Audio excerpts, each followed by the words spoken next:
ചോറിൻ്റെ കൂടെയോ ചപ്പാത്തിയുടെ കൂടെയോ കഴിക്കാൻ ഏറ്റവും അടിപൊളി ഒരു കറി നമുക്ക് പരിചയപ്പെട്ടാലോ. നമുക്ക് അനാവശ്യമുള്ളത് കുറച്ച് പച്ചക്കറി മാത്രമാണ് കേട്ടോ. ഞാൻ ഇപ്പോൾ വഴുതനങ്ങ, വെണ്ടയ്ക്ക, സവാള, ഇഞ്ചി, ഉരുളക്കിഴങ്ങ്, തക്കാളി എല്ലാം ഒന്ന് അരിഞ്ഞെടുത്തിട്ടുണ്ട് കേട്ടോ.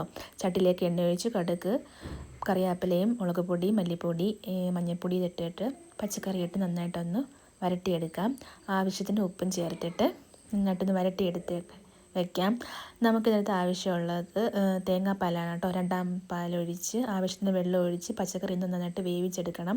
അടച്ച് വെച്ച് വേവിക്കാം. ഉപ്പ് നോക്കിയിട്ട് നന്നായിട്ടെല്ലാം കുറുകി വരുമ്പോഴത്തേക്കും നമുക്ക് തീ സിമ്മിലാക്കിയിട്ട് നമുക്ക് ഒന്നാം പാൽ ഒഴിച്ചിട്ട് തീ ഓഫ് ചെയ്യാം. തിളപ്പിക്കരുത്. അപ്പം നല്ല ടേസ്റ്റി കറി കേട്ടോ. ചപ്പാത്തിയുടെയും ചോറിൻ്റെ കൂടെയൊക്കെ നല്ല അടിപൊളി ഒരു കറി കേട്ടോ. എല്ലാവരും ഒന്ന് ഉണ്ടാക്കി നോക്കണേ.